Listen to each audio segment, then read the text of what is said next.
गरुड़ पुराण के अनुसार एक समय की बात है, भगवान विष्णु शेषनाग पर आराम से लेटे हुए थे।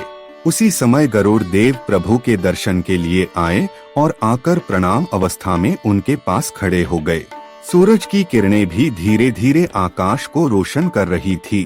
तभी श्री हरि की आंख खुली और सामने पक्षीराज जी को देखा तो मुस्कुराने लगे और बोले, हे गरुड़, आज कौन सा प्रश्न लेकर आए हो?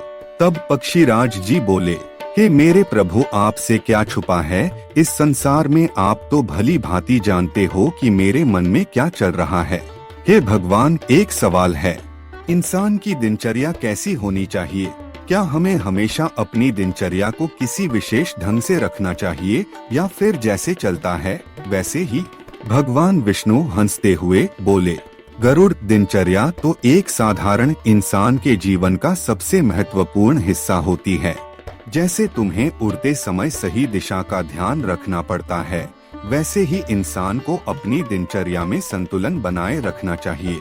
गरुड़ देव चौंकते हुए बोले, संतुलन? भगवान, आप क्या कह रहे हैं? दिन भर के कामों में संतुलन किस तरह से लाया जा सकता है?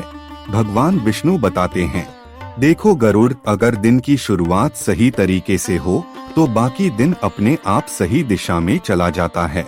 सबसे पहले सुबह का समय सबसे महत्वपूर्ण है। जब इंसान सुबह उठता है तो उसका मन और शरीर दोनों ताजे होते हैं।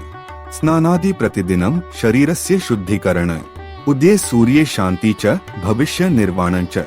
अर्थात जो व्यक्ति प्रतिदिन शुद्धता से स्नान करता है और सूर्योदय के साथ शांति में रहता है, वह भविष्य में आत्म साक्षात्कार और निर्वाण प्राप्त करता है। गरुड़ देव सोचते हुए बोले, समझ गया भगवान, तो सुबह जल्दी उठना और स्नान करना जरूरी है। फिर क्या? भगवान विष्णु ने कहा, स्नान के बाद ध्यान और पूजा का समय है। यह समय विशेष रूप से आत्मा को शांत करने का होता है। तुम्हें ध्यान और मंत्र जाप से अपने मन को शांत और केंद्रित करना चाहिए। यही सही शुरुआत होती है। जैसे तुम गरुड़ मुझसे जुड़ी हर बात को अपनी पूरी ताकत से करते हो, वैसे ही इंसान को भी अपने दिन की शुरुआत भगवान की याद से करनी चाहिए। इससे दिन भर की थकान और चिंता कम होती है।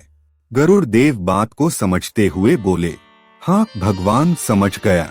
तो ध्यान और पूजा से दिन की शुरुआत होनी चाहिए। फिर दिन भर का काम क्या होना चाहिए? भगवान विष्णु ने फिर कहा, फिर दिन के बीच में अपने काम को पूरे मन और श्रद्धा से करो। जो भी काम हो, छोटा हो या बड़ा, उसमें अपनी पूरी मेहनत और श्रद्धा लगानी चाहिए। अगर तुम अपने काम को धार्मिक रूप से करते हो तो वही काम भी सेवा बन जाता है। कर्मफल की चिंता न करो, कर्म को साधना करो। जो कर्म श्रद्धा से हो वो ही सच्चा धर्म है। अर्थात जो भी कर्म श्रद्धा से किया जाता है वही सच्चा धर्म बनता है और इसमें तुम्हारा मन, शरीर और आत्मा सभी एक हो जाते हैं। गरुड़ देव ने फिर कहा, मुझे लगता है कि हर काम को भगवान के भव्य रूप में देखना चाहिए, तभी वो सही दिशा में होगा। फिर रात का समय क्या है? भगवान विष्णु ने बताया, रात को सबसे पहले अपने मन को शांत करो और फिर अपने दिन के कार्यों को समझो। रात में सबसे जरूरी है अपने शरीर को आराम देना। तुम्हें अपने आप को विष्णु के रूप में देखकर आराम से सोना चाहिए ताकि अगला दिन नई ऊर्जा के साथ शुरू हो सके। गरुड़ देव, तो मतलब रात्रि को भी ध्यान और विश्राम उतना ही महत्वपूर्ण है जितना कि दिन में काम करना। भगवान विष्णु जी ने उत्तर दिया, बिल्कुल। जब तुम्हारा शरीर और मन दोनों संतुष्ट होते हैं तब तुम्हारे दिन में पूरी ऊर्जा और शांति होती है। तुम्हें अपने दिन को एक प्रक्रिया के रूप में देखना होगा, एक सूरज की किरण की तरह जो हर पल नई रोशनी देती है। रात्रि शांति से बिताओ, मन में संतोष हो। जो व्यक्ति रात्रि को विश्राम करता है वह अगले दिन को आनंद से जीता है। जो व्यक्ति रात्रि को संतोष से विश्राम करता है वह अगले दिन को शांति और सुख से जीता है। गरुड़ देव बात कुछ समझते हुए बोले, समझ गया भगवान। दिन की शुरुआत सही से, बीच में काम की श्रद्धा और रात को शांति से सोना, यह है एक परफेक्ट दिन की दिनचर्या। भगवान विष्णु जी ने हंसते ही उत्तर दिया, बिल्कुल गरुड़, यही है एक उत्तम दिन की दिनचर्या, जो मन और शरीर दोनों को सुखी बनाती है।